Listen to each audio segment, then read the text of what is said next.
At 2:17 a.m., the power died in a quiet lake house that was never meant to be empty. A former Navy SEAL thought he had inherited peace until his dog refused to enter the room. There was a rule written into the will: never stay alone, and breaking it could cost him everything. Someone was watching from the trees, waiting for him to make one violent mistake. In the darkness, loyalty spoke louder than training, and faith mattered more than force. This is a story about a house that burned, a truth that survived, and a life saved by choosing love over fear. If stories like this move you, please like the video, subscribe to the channel, and help us reach our first 1,000 subscribers. At 2:17 a.m., the power died. Not the gentle failure of a rural grid overloaded by wind or snow, not the flicker before darkness that warned of weather moving through the trees. This was instant, surgical. 1 second, the kitchen clock glowed green against the knotty pine walls. The next, it was a dead rectangle of plastic, reflecting nothing. No thunder followed. No wind rose.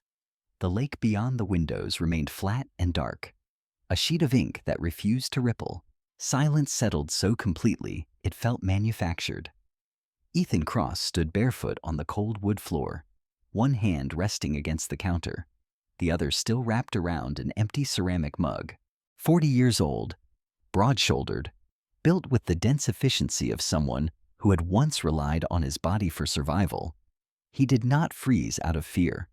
His muscles responded before his thoughts did, spine straightening, breath slowing, weight shifting slightly onto the balls of his feet.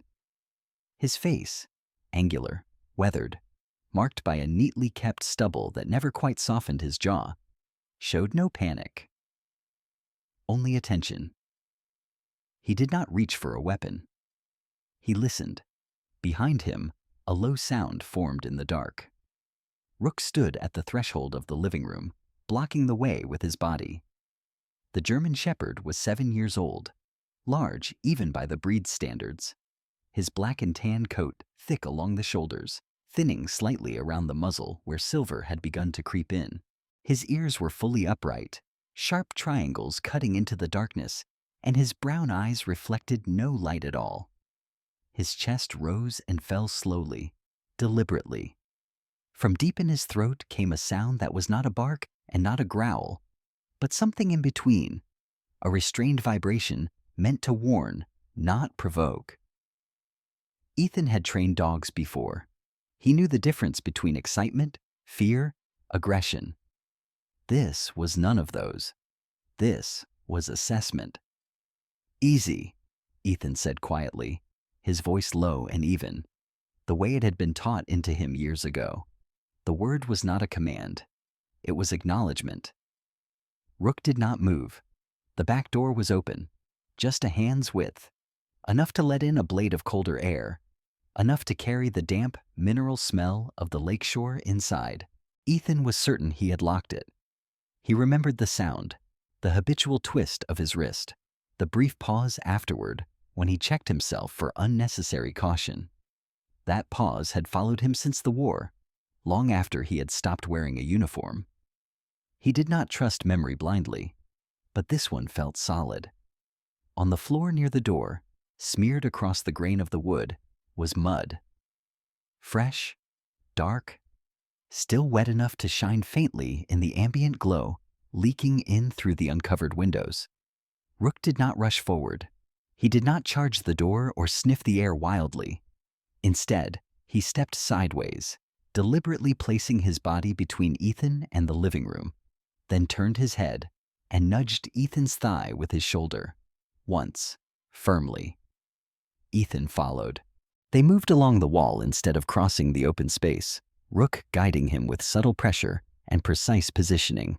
A silent choreography built from years of shared instinct.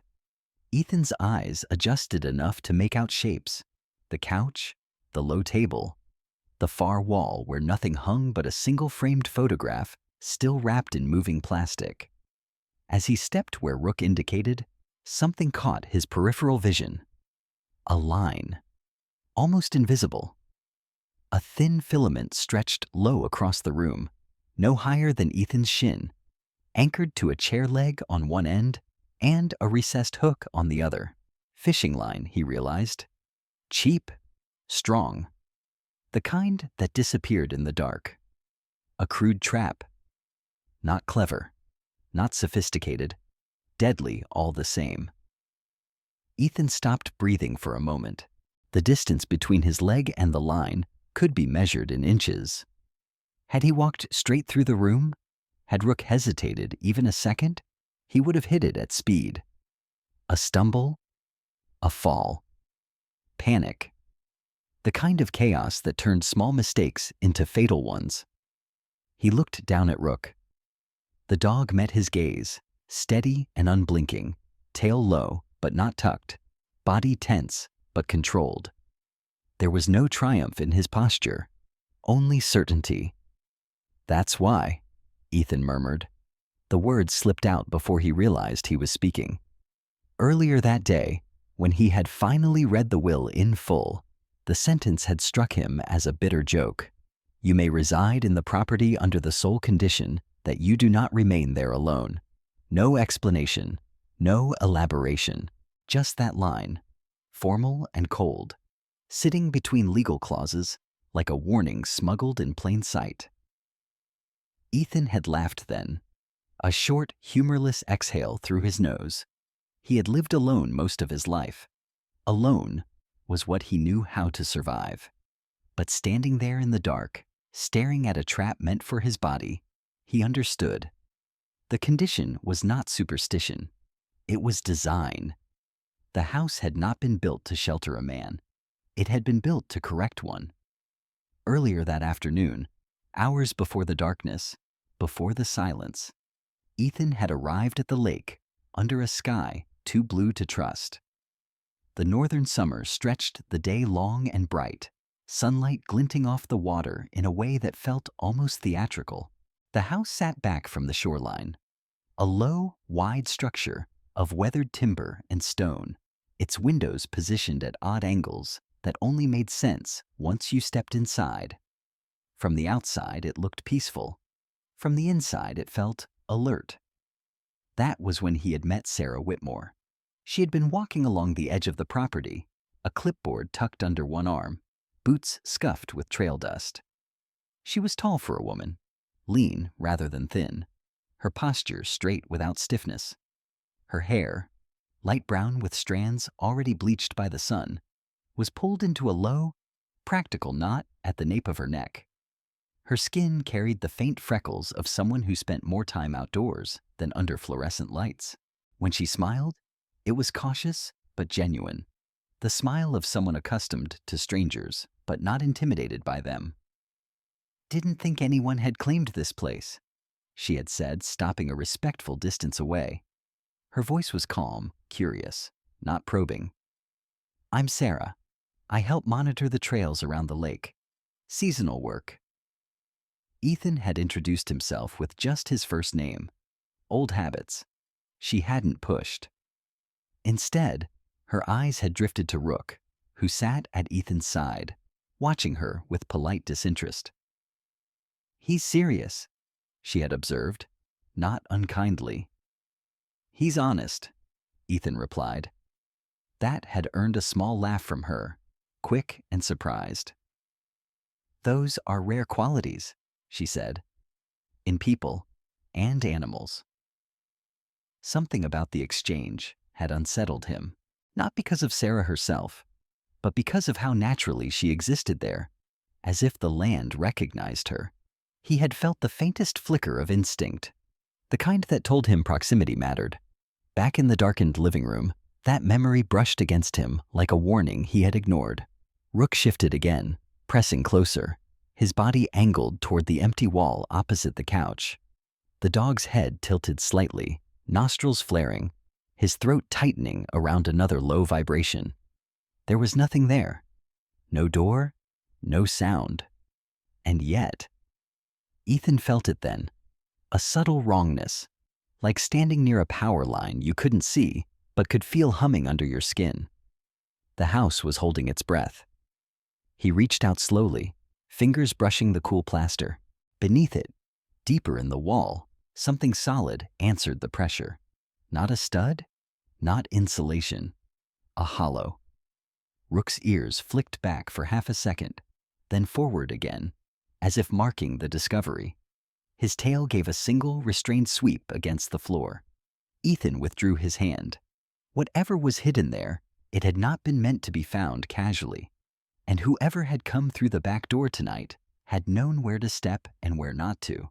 They had not blundered in. They had tested the space. The realization settled heavily in Ethan's chest. This place was not abandoned. It was waiting. He crouched beside Rook, resting his forehead briefly against the dog's broad skull, drawing steady from the warmth there. Rook leaned into the contact without shifting his gaze from the wall. "We're not alone," Ethan whispered. Not to the house, not to whoever might be listening, but to the one living thing in the room he trusted without reservation. Rook did not respond. He didn't need to.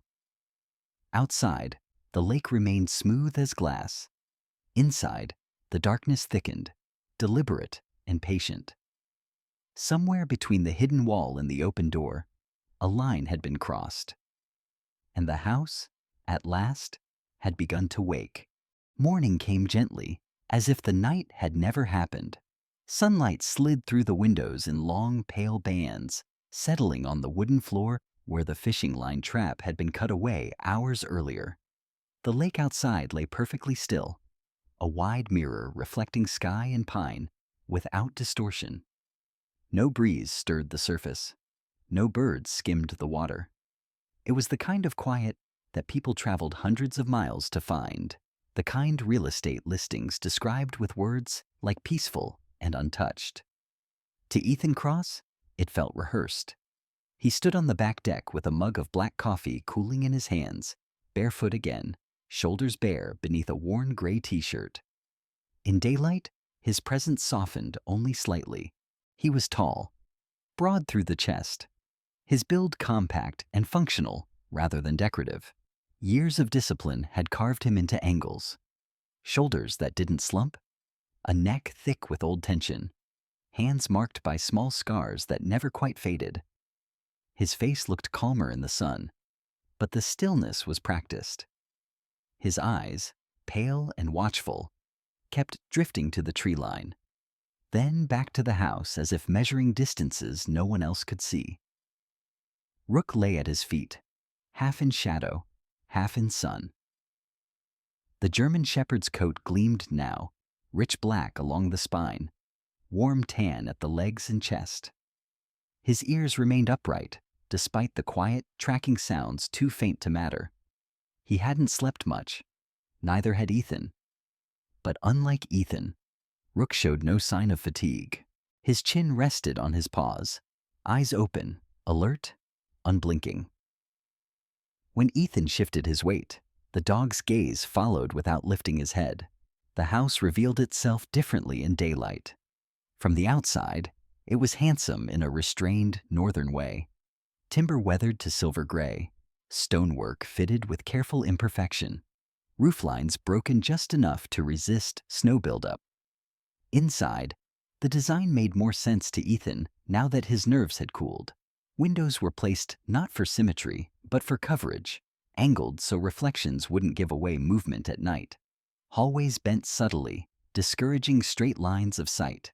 Even the living room, the warm heart of the house, was positioned slightly off-center, as if it had never been intended as a place to linger. This wasn't a retreat. It was a vantage point. Ethan moved through the room slowly, coffee forgotten, noticing things he had missed in the dark. Scratches along a windowsill where something metallic had once been braced. A faint discoloration on the wall near the fireplace, too uniform to be age alone. Floorboards near the back door that creaked in a deliberate pattern, each sound spaced just far enough apart to be memorized. Rook followed him without being asked, never crowding, never lagging. He stopped at the living room entrance and sat, positioning himself where he could see both the back door and the hallway leading to the bedrooms. When Ethan glanced back, their eyes met briefly. Rook's tail gave one slow, controlled sweep against the floor. "I see it," Ethan said quietly. He didn't know whether he meant the dog's vigilance or the house's intention. Maybe both. By late morning, the lake had come alive in small, polite ways. A pair of loons cut through the water near the far shore. Somewhere in the trees, a chainsaw droned, distant and steady. The world was reasserting itself, insisting on normalcy. Ethan considered driving into town, making his presence visible, but something in him resisted the idea.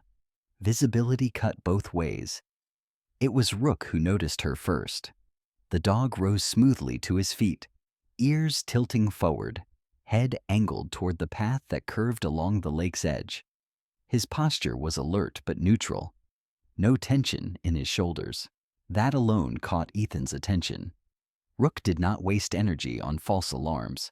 A moment later, a figure appeared between the trees.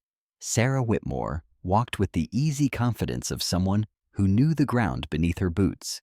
She wore dark jeans and a faded green jacket, unzipped despite the morning chill. A canvas satchel slung across one shoulder. Her hair was loose today, falling in sun-lightened waves just past her shoulders, catching the light when she moved. Up close, Ethan could see faint lines at the corners of her eyes. Smile lines, not worry. And a small scar along her left knuckle, pale against tanned skin.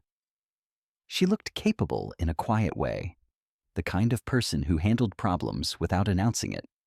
She stopped when she saw him, lifting a hand in greeting, careful not to close the distance too quickly. Her eyes flicked briefly to Rook, then back to Ethan, reading the space with the same caution she had shown the day before.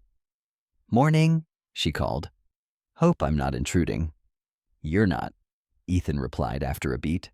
She smiled at that, a small, genuine curve of the mouth. "I do a loop around the lake most days. Habit. Helps me keep track of what's changed." "What usually changes?" Ethan asked. "Very little," she said. "That's the point." Rook stepped forward then, stopping a few feet from her. He sniffed the air, circled once, and sat. His tail thumped lightly against the deck boards. It was the closest he had come to relaxation since arriving. Sarah noticed. "I think he's decided I'm acceptable," she said. "That's a good sign, right?" "It's a sign," Ethan said. "He doesn't give them lightly." She nodded, accepting that without offense. Fair enough. They talked for a while, standing in the sun as if this were an ordinary meeting between neighbors. Sarah spoke of winters when the lake froze thick enough to walk across, of storms that cut power for days, of how the quiet could feel heavy if you weren't used to it. Ethan listened more than he spoke, answering questions without volunteering details. She didn't press him. There was an ease to her presence that unsettled him more than suspicion ever could. At one point, she glanced back at the house, her brow furrowing slightly. "It's strange seeing someone here," she said. "That place has been empty a long time." "How long?" Ethan asked. She considered. "Before my time, people said it belonged to a man who liked being invisible." Something cold settled behind Ethan's ribs. Rook, who had been sitting calmly, stood abruptly. His ears snapped forward, tail stiffening. He turned away from Sarah and walked toward the side of the house, stopping near a narrow window that looked out over the water. He didn't bark. He didn't growl. He simply stared, unmoving, as if listening to a sound only he could hear. Ethan followed his gaze. For a moment, there was nothing, just sunlight on water, the slow drift of a fallen leaf. Then Ethan saw it, a faint disturbance near the far edge of the lake, a ripple moving against the current. Not a fish, not wind, something controlled. A boat, maybe. Too far to see clearly. Rook's posture tightened, the muscles along his back drawing taut. His head dipped slightly, nostrils flaring. Sarah noticed the change. "Is something wrong?" she asked. Ethan didn't answer immediately. He was watching the ripple fade, the surface smoothing itself as if nothing had passed through. "Probably nothing," he said finally. But Rook didn't move until the water lay perfectly still again. The moment passed, but it left a residue, a thin thread of unease woven into the morning. Sarah said her goodbyes shortly after, sensing the shift without needing it explained. She walked away along the path, her steps unhurried, unaware that she had crossed into something already in motion. When she was gone, Ethan crouched beside Rook, resting a hand against the dog's broad chest. The heartbeat beneath his palm was steady, unafraid. "You felt it too," Ethan said quietly. Rook's ears flicked once. Agreement, not comfort. As afternoon stretched toward evening, Ethan moved through the house again, this time with intention. He traced the lines of sight, counted steps between doorways, noted how sound carried, or didn't. The beauty of the place remained undeniable. Sunlight warmed the walls. The scent of pine drifted through open windows, and yet, beneath it all, there was a discipline to the design that made one thing clear.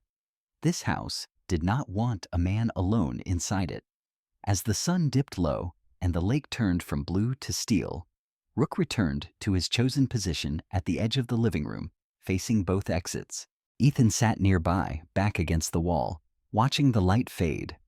He thought of Sarah's easy smile, of the way Rook had accepted her, and of the condition written into a will by a man who had known exactly how isolation could hollow someone out.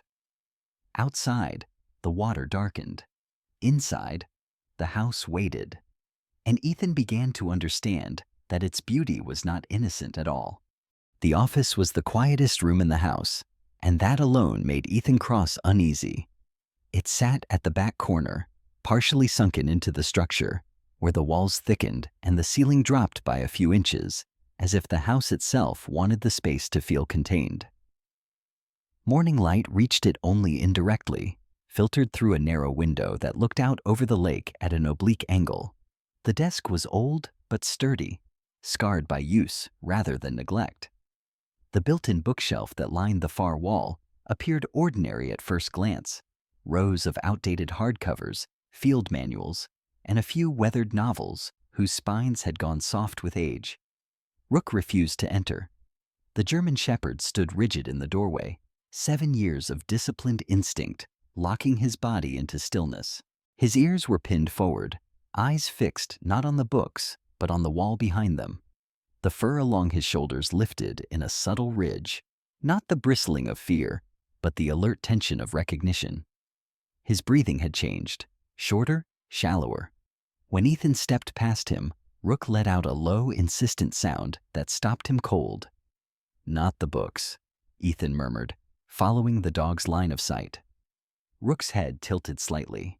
Then he took one careful step forward, stopping again, nose angled toward the wood-paneled wall. He didn't sniff.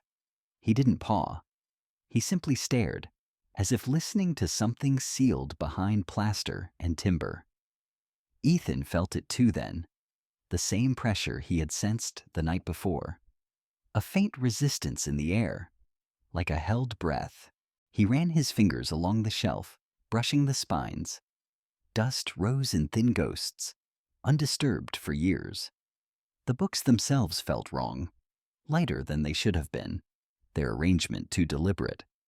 Someone had curated stillness here. He pulled one free. Nothing happened. Rook's attention sharpened.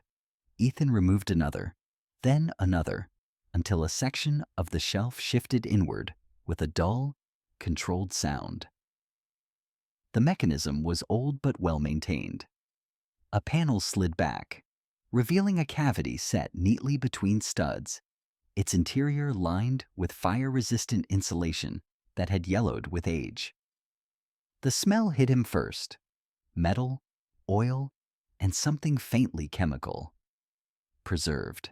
Inside the compartment sat 3 objects, arranged with the care of someone who expected time to pass, but did not expect forgiveness. The radio came out first. It was a compact military transceiver, scarred at the edges, its casing nicked and darkened by use. The model was obsolete now, phased out long ago, but Ethan recognized it immediately. He turned it over in his hands, feeling the familiar weight, the subtle looseness of the dial worn down by countless adjustments. This was not a collector's piece. It had been used. Hard. Rook stepped closer, sniffed once, and sneezed softly. His tail gave a single, uncertain flick. Next came the map. Folded and refolded until the creases were soft, it depicted the lake and surrounding forest in precise detail. Handwritten markings covered it. Coordinates, symbols, short notes in block lettering. Ethan recognized the pattern instantly. Safe routes, observation points, dead zones, places where sound carried, places where it didn't. The markings extended beyond the property line, looping back toward the town, then farther north into terrain that few people bothered to enter. This wasn't a map for escape. It was a map for disappearance. The final item took more effort to lift. The package was wrapped in multiple layers, plastic, foil, and a heat-resistant composite, sealed with the meticulous care of someone who had expected fire. It was heavier than it looked. Ethan set it gently on the desk, his pulse slowing as his training asserted itself. He did not open it immediately. He didn't need to. He already knew what it was. Truth rarely traveled alone. It traveled armored. Rook circled the desk once, then lay down at Ethan's feet, his body positioned so that his back pressed against Ethan's shin. Protective, anchoring. His eyes never left the open wall. Ethan sat slowly, the chair creaking beneath his weight, and let memory surface. Years ago, another life, another continent. He had stood in a briefing room that smelled of burnt coffee and recycled air. A screen had glowed at the front, images grainy but clear enough to tell a story that didn't sit right. A target had been labeled hostile. Collateral damage had been minimized with language so clean it erased faces. The order had come down without hesitation. Ethan had asked a question. It wasn't loud. It wasn't defiant. Just a pause in the forward momentum of certainty. A request for verification that never came. The room had gone still then, the way it did when someone disrupted the flow. Later, he'd been pulled aside, spoken to quietly, firmly. He'd been offered alternatives that weren't really choices. He had walked away. It had cost him promotions, camaraderie, a sense of uncomplicated belonging. It had left him with something harder to name, but heavier to carry. The certainty that saying no was sometimes the most dangerous act of all. The man who had owned this house had known that. Ethan picked up the radio again, studying the cracked screen. He imagined the hands that had tuned it, the nights spent listening for voices that might never come, the decision to hide it here, to trust wood and silence more than systems and chains of command. "You chose carefully," Ethan said to the empty room. Rook's ears twitched. Against his better judgment, Ethan turned the radio on, just once. The device hummed to life, the sound barely audible, a thin electronic breath cutting through the quiet. Static filled the space, soft and constant. Ethan adjusted the dial slowly, methodically, listening for patterns. Nothing. No voices, no coded bursts. Just the ocean of noise that lay beneath all communication. He turned it off again. The sound stopped, but something else didn't. Rook rose abruptly, hackles lifting, head snapping toward the window. His posture was sharper now, more urgent. He moved to the glass, pressed his nose close, and let out a low, sustained growl that vibrated through his chest. Ethan was on his feet instantly.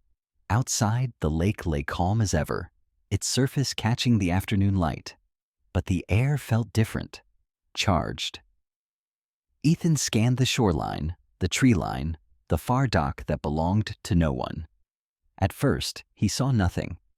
Then he noticed the gulls lifting suddenly, startled into flight without an obvious cause. Rook's growl ceased. He backed away from the window and returned to Ethan's side, his body tense but controlled, eyes bright with warning. The radio sat silent on the desk. Ethan understood then, with a clarity that settled deep and cold in his gut. The transmission didn't matter. The activation did. The radio had not sent information out. It had confirmed presence, somewhere beyond the trees, beyond the reach of this quiet office. Something, or someone, had been waiting for proof that the house was no longer sealed by absence. Ethan had just provided it. He shut the hidden panel carefully, sliding the shelf back into place, restoring the illusion of normalcy. The books looked unchanged. The wall gave nothing away. But the room no longer felt dormant. Rook followed his movements closely, shadowing him step for step, his tail low, ears rotating to track sounds both inside and out. The dog's trust was absolute, but it was not blind. He had marked the moment too. As evening approached, Ethan secured the package and the map, stowing them where even the house's careful design would struggle to betray them. He did not return the radio to the wall. He kept it with him, weight settling into his awareness like a countdown. The sun dipped low, casting long shadows through the office window. Somewhere in the distance, an engine coughed to life, then faded. Maybe a local, maybe not. Ethan rested a hand on Rook's head, fingers threading briefly through the thick fur between his ears. "They know now," he said quietly. Rook leaned into the touch, steady and unafraid. The house did not react. It did not creak or groan or protest. It simply absorbed the moment, as it had absorbed many before. Whatever had been buried here had never expected to remain hidden forever. The presence around the lake did not arrive all at once. It crept in the way pressure does, slow, deliberate, almost polite. Ethan Cross noticed it first, not as a threat but as an irregularity, a series of details that refused to line up. The morning after he secured the documents and shut the hidden wall, the lake looked exactly as it always had. Glassy, pale blue, framed by pines that stood like sentries, frozen mid-watch. If danger announced itself with noise, this place would have felt harmless. But Ethan had learned long ago that the most patient hunters preferred silence. Rook sensed it before patterns fully formed. The German shepherd moved differently now. He still slept lightly, still chose positions with clear sight lines. But there was a new quality to his alertness, a restraint, as if he were conserving energy. At 7 years old, his body was powerful but efficient, muscles lean and practiced rather than youthful. His coat caught the light along his spine, black fading into tan along his flanks, his eyes dark and watchful. He no longer reacted to every sound. He reacted only when it mattered. On the third morning, Ethan noticed the boat. It was a small fishing skiff, aluminum hull dull with age, tied to a stretch of shoreline that didn't belong to anyone nearby. The day before, it had been closer to the inlet. Now it sat farther west, angled slightly toward open water. No oars were visible, no fishing gear, just a boat that had decided to change its mind overnight. Ethan photographed it from the deck, careful to include landmarks for scale. He didn't zoom in too far. That would suggest urgency. Instead, he worked methodically, as if cataloging wildlife. Rook stood beside him, head low, tail still, gaze locked on the skiff with quiet disapproval. Later that afternoon, while Ethan walked the perimeter trail that looped behind the house, he encountered the man. The stranger moved at an easy pace, hands in the pockets of a windbreaker that was too clean for the terrain. He was in his late 40s, maybe early 50s, with a lean build and a narrow face shaved too carefully for someone claiming to enjoy the outdoors.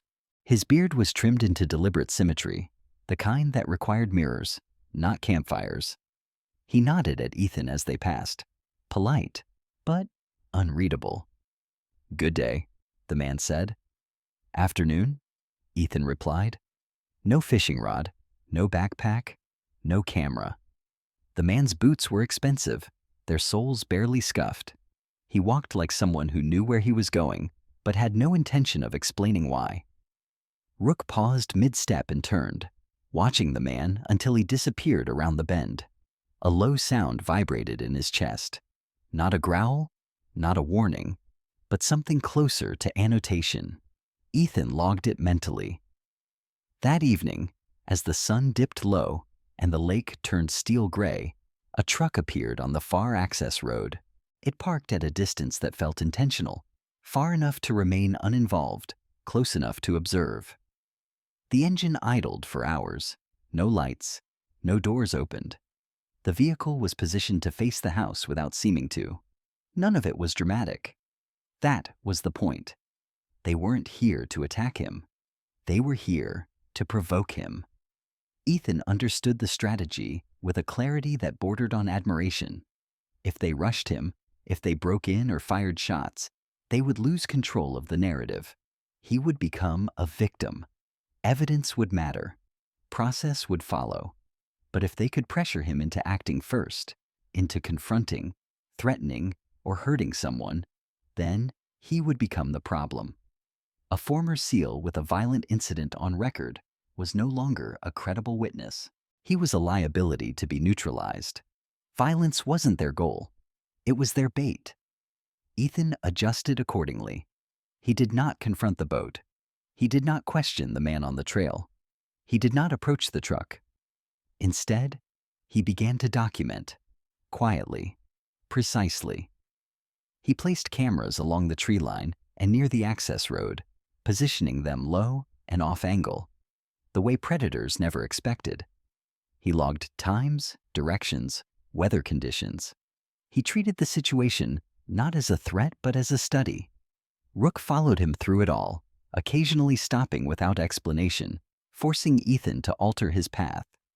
Once, near dusk, the dog froze mid-step, hackles lifting just enough to be visible. He refused to move forward, eyes fixed on a patch of ground that looked no different from the rest. Ethan trusted him without question, stepping back and circling wide. Later, when he reviewed the area, he noticed the faint impression of disturbed soil, fresh, careless, concealing something thin and metallic beneath leaves. That night, near the middle of the chapter of waiting, something shifted. Ethan was inside, reviewing footage on a laptop, when Rook rose from Hidan, found his position near the living room entrance, and walked to the window overlooking the lake. He stood there longer than usual, body tense, head slightly cocked.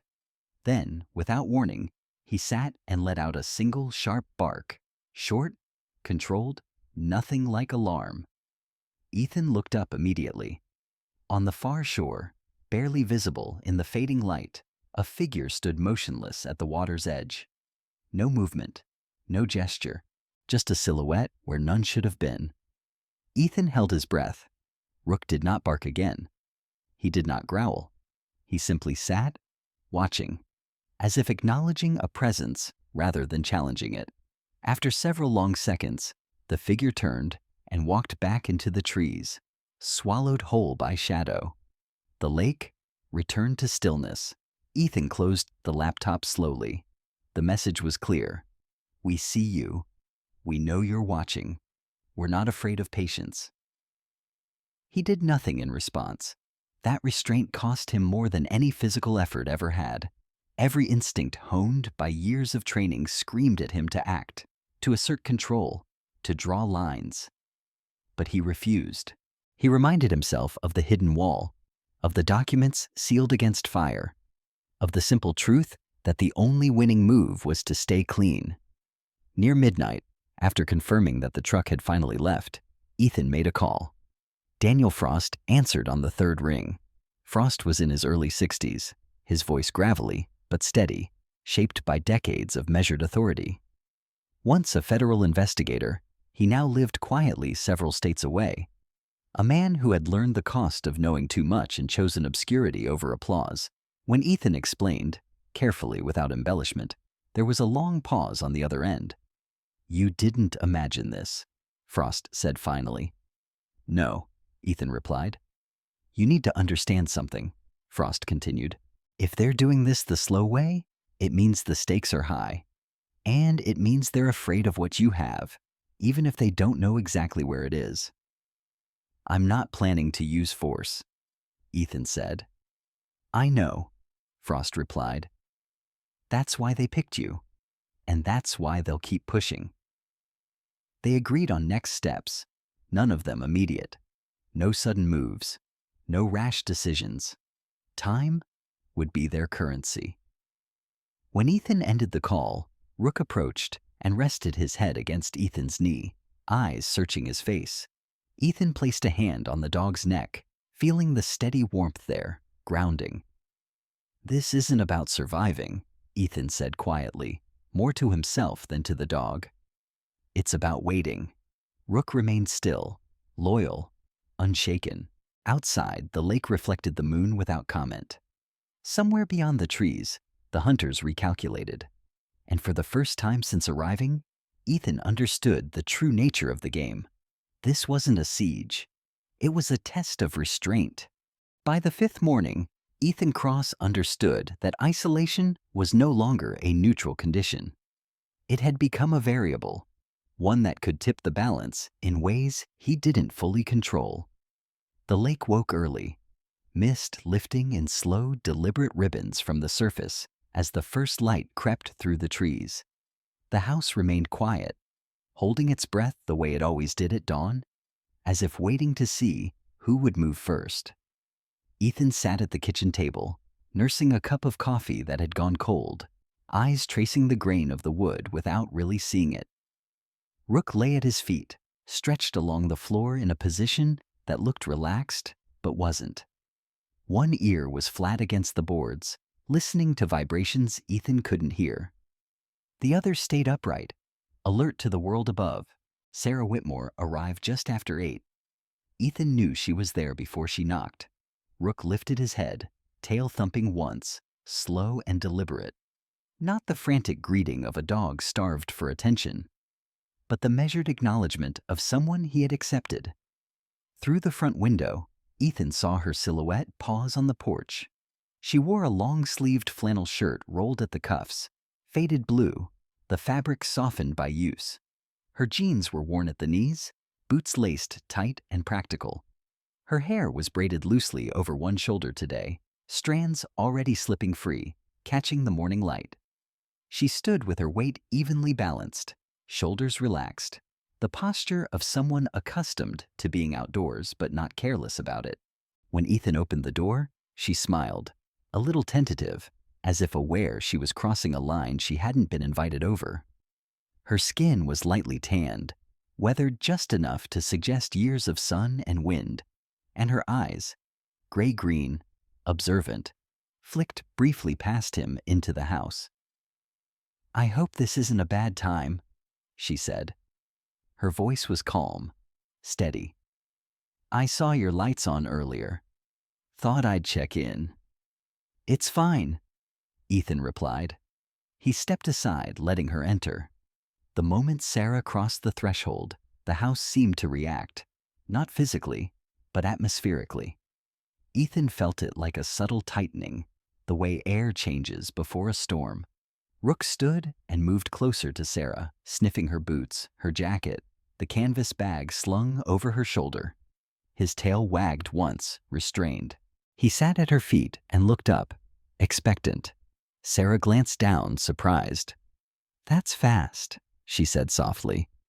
He usually takes longer. He's a good judge of character, Ethan said. Or I smell like trail mix, she replied, a quick, dry smile crossing her face. They sat at the table, sunlight spilling across the surface between them. Sarah spoke easily, asking about the house, about how long Ethan planned to stay. She didn't pry, but she didn't avoid questions either. There was a balance to her curiosity, direct without being invasive. Ethan answered carefully, aware that every word anchored him more firmly to this place, to her. I won't pretend I wasn't surprised to see someone move in, she said after a moment. That house has a reputation. What kind? Ethan asked. Sarah hesitated, fingers tightening briefly around her mug. Not a scary one, just lonely. People say it was built for someone who didn't intend to stay connected. The words landed harder than she could have known. Ethan felt the old instinct rise in him, the reflex to withdraw, to disappear before attachment formed. He had perfected the art of leaving places with minimal trace. It had kept him alive more than once. But now, leaving would mean abandoning something he hadn't yet named. Rook shifted, placing his head gently against Sarah's knee. She stilled, surprised, then rested her hand on his neck. Her touch was careful, respectful, fingers sinking into the thick fur without gripping. Rook leaned into it, eyes half-lidded. That was the moment, the quiet one, unannounced, when Ethan felt the choice settle in his chest. If he disappeared, Sarah would be left with questions, with unease, possibly with danger she didn't understand. If he stayed, she would become a variable in a situation that was already tightening around him. Either way, she was no longer neutral. After Sarah left, promising to bring by some supplies she'd mentioned almost casually, Ethan stood alone in the living room, the house suddenly larger around him. Rook returned to his post, facing the back door and hallway, resuming his silent vigil. Ethan's thoughts drifted backward, pulled by memory into a different quiet. Margaret Hale had lived in a small house on the edge of a Midwestern town, its porch sagging slightly with age, its paint forever in need of touch-up. She had been in her early 60s when Ethan first arrived on her doorstep, hollow-eyed and freshly discharged, carrying more ghosts than possessions. She was tall, angular, her hair a soft silver, worn in a practical cut that never quite hid her stubborn streak. Her face was lined deeply, not by bitterness, but by a life spent paying attention. When she looked at him, it felt like being seen in a way that stripped pretense. She had not asked him what he had done. She had asked him if he had eaten. Margaret believed in routines, the way some people believed in prayer. Coffee at the same time every morning. Dinner at the same table every night. Conversation encouraged, silence allowed. She had understood something Ethan had taken years to learn, that solitude could sharpen a man into something dangerous if left unchecked. "You think being alone makes you strong," she had said once, her voice firm but not unkind. "It doesn't. It just makes you unobserved." He remembered the way she'd looked at him then, eyes steady. "You're strongest when someone can see what you're becoming." The memory settled over him now, heavy and grounding. That afternoon, Ethan set additional cameras, not around the documents, not even around the perimeter, but near the path Sarah used when she walked the lake. He adjusted angles carefully, ensuring they wouldn't be obvious, that they would protect without revealing why. Rook followed him, occasionally stopping, redirecting him with gentle pressure when something felt wrong. Midway through the afternoon, the moment came. Ethan was kneeling near the side of the house, adjusting a camera low against a tree root, when Rook froze. His body went rigid, ears snapping forward, head lifting slowly. He did not growl. He did not bark. Instead, he turned and placed himself squarely between Ethan and the open ground, then sat, an unmistakable command to stop. Ethan obeyed instantly. Seconds passed. The forest remained still. Then, faintly, Ethan heard it. A footstep, deliberate and out of rhythm with the natural sounds around them. Another followed, then stopped. A man's voice drifted through the trees, calm, conversational, pitched to carry just far enough. "Beautiful day to be outside." Ethan didn't respond. Rook held his position, unmoving, eyes fixed on the tree line. The silence stretched, thick and intentional. Finally, footsteps retreated, unhurried.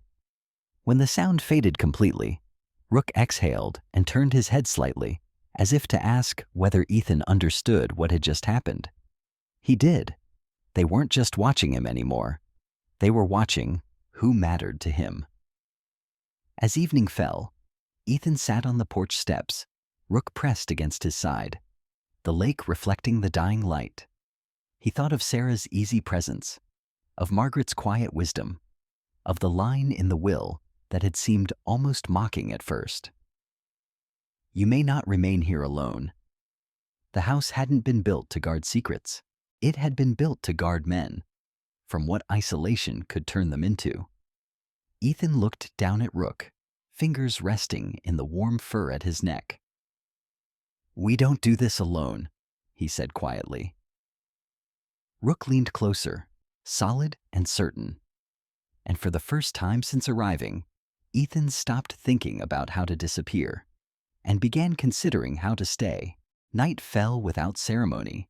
The lake absorbed the last light and gave nothing back, turning into a black plate that reflected only the moon's thin edge. Inside the house, shadows settled into familiar corners, their shapes memorized by Ethan Cross over the past days.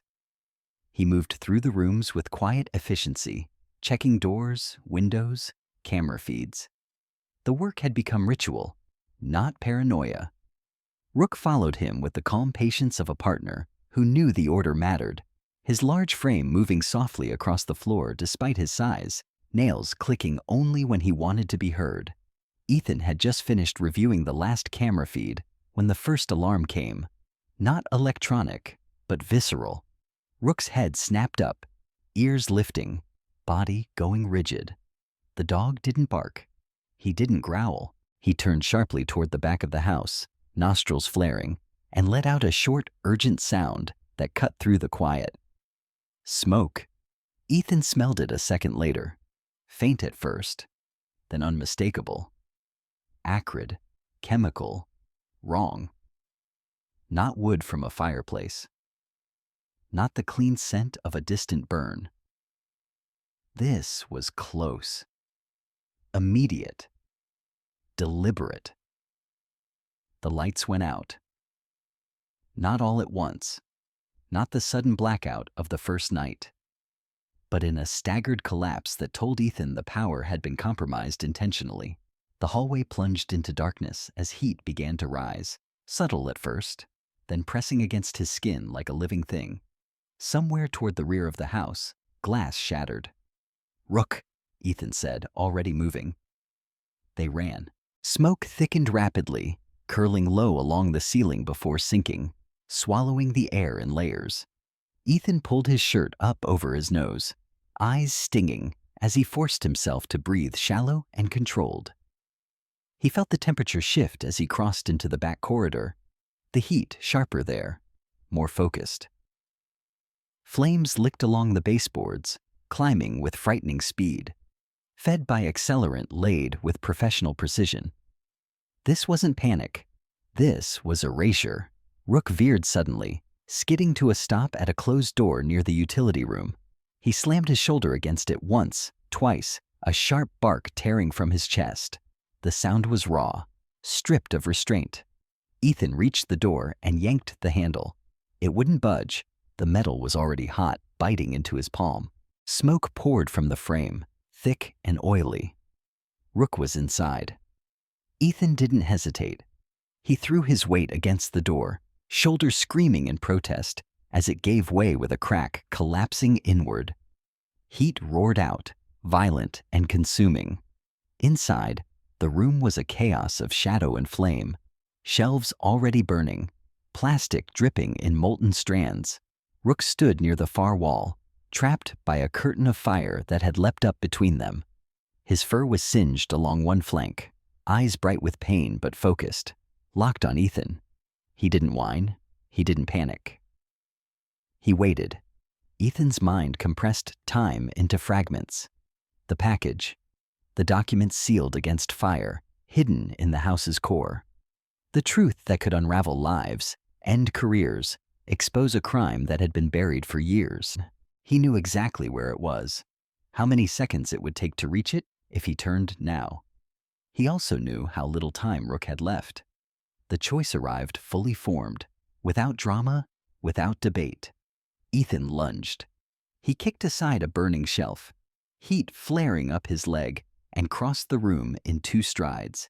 He wrapped his arms around Rook's chest, lifting with everything he had, feeling the dog's weight shift against him, solid and alive. Flames brushed his back as he turned, the pain sharp and immediate, but he welcomed it. Pain meant he was still moving. They burst through the doorway as the room behind them collapsed inward, fire devouring what remained. Ethan hit the floor hard, rolling to smother sparks that clung to Rook's fur, patting them out with bare hands until the dog was free. Rook coughed once, then twice, dragging in air, body trembling but upright. He pressed his head against Ethan's chest, a low sound vibrating through him. Not fear, not gratitude, but something deeper. Recognition. The house groaned, timbers cracking, fire racing through its carefully planned veins. Ethan staggered to his feet, one arm locked around Rook's shoulders, and ran for the front door. Smoke blurred his vision, turning the world into a narrowing tunnel of heat and instinct. They made it out just as the roofline collapsed inward, sparks blasting into the night like a swarm of furious insects. Ethan stumbled onto the gravel, lungs burning, and fell to his knees. Rook stayed upright beside him, sides heaving, eyes fixed on the burning structure with a steady, unblinking stare. Across the clearing, a figure moved. Ethan saw him only briefly, a man standing at the edge of the tree line, face illuminated by the fire's glow. He was tall, lean, wearing dark clothing that blended into shadow. His beard was close-cropped, his features sharp, impassive. He didn't run, he didn't rush. He watched. Then he turned and disappeared into the forest. Ethan tried to rise, anger surging up through the shock, but his legs failed him. He stayed where he was, one hand gripping Rook's collar, grounding himself in the solid warmth of the dog's body. Sirens wailed in the distance, faint but growing. Someone had triggered the response. Maybe a neighbor, maybe one of the hunters who wanted witnesses now that the act was complete. The fire consumed the house methodically, flames devouring rooms that had once felt watchful and patient. The safe house, built to disappear, was being erased in plain sight. What Ethan did not see, what he could not have known, was that one of the cameras he had installed days earlier was still running. It sat low against a tree root near the side of the house, angled slightly upward, positioned there not to protect documents or deter intruders, but to keep an eye on the path Rook favored when he patrolled. Smoke blurred much of the frame, flames washing across the lens in chaotic bursts. But when the arsonist stepped into view, pausing just long enough to assess his work, the camera captured him clearly. His face, the same impassive expression, the same controlled calm, the same certainty that had brought him there. By the time firefighters arrived, Ethan was sitting on the ground, wrapped in a borrowed blanket, Rook pressed against his side. The dog's fur was scorched but intact, his breathing steadying with each passing minute. He leaned into Ethan, anchoring him as the world reasserted itself with noise and light. Sarah Whitmore arrived shortly after, her face pale beneath the glow of emergency lights. She moved toward Ethan without hesitation, kneeling beside him, hands trembling as she reached for Rook first, then Ethan. "Oh my God," she whispered. "I saw the smoke. Ethan shook his head gently. "He's alive," he said. It was unclear whether he meant Rook or himself. She swallowed hard, nodding, eyes shining. She didn't ask questions. Not yet. As dawn crept in, pale and indifferent, the fire burned itself down to embers. The house was gone, reduced to a skeleton of charred beams and ash. The place that had once held secrets and rules and warnings had fulfilled its final purpose. It had forced a choice. Ethan watched the smoke thin and drift away, Rook's weight solid against him, and felt the quiet certainty settle in his chest. He had saved the only life that had never left him, and somewhere, unseen and intact, the truth had been watching. Dawn rose slowly over the lake, pale and cautious, as if unsure it was welcome. The fire had burned itself down to a field of blackened beams and warm ash, smoke thinning into faint ribbons that drifted upward and vanished into the morning air. The water reflected the sky with the same deceptive calm it always had, its surface smooth, indifferent to what had happened on shore. Ethan Cross stood at the edge of the clearing, wrapped in a borrowed jacket that smelled faintly of detergent and pine sap, watching heat shimmer above the remains of the house. Rook sat beside him, close enough that their shoulders touched. The German shepherd's coat was scorched in places, the black fur along his flank dulled to brown where sparks had kissed it, but his posture was steady. At 7 years old, he carried himself with the quiet dignity of something that had survived and would continue to do so. His breathing was even now, his eyes clear, tracking the small movements around them. The firefighters coiling hoses, the sheriff's deputy pacing near the tape, Sarah standing a few yards away, arms folded tightly across her chest. The house was gone. Not damaged, not wounded, erased. Ethan felt the loss in a distant way, as if the building had already belonged to another lifetime. He had known from the moment the flames took hold that there would be no salvaging it. The safe house had been designed to disappear when necessary. This was simply its final function. Daniel Frost arrived just after sunrise. He stepped out of a dark sedan parked beyond the flashing lights, moving with the measured ease of a man who had learned patience the hard way. Frost was in his early 60s, tall but slightly stooped now, his shoulders sloping forward as if he carried weight no one else could see. His hair was steel gray, cut short, his beard trimmed but uneven, more habit than vanity. His face was lined deeply, not by age alone, but by years of watching truth collide with power and lose more often than not. When he saw Ethan, Frost stopped a few paces away and studied him carefully, eyes sharp despite the fatigue etched around them. Then his gaze shifted to Rook, and something softened. "You look like hell," Frost said quietly. Ethan almost smiled. "You should see the place." Frost nodded, understanding far more than the words suggested. He crouched slightly and extended a hand toward Rook, palm open but not demanding. Rook sniffed it once, then leaned in, allowing the contact.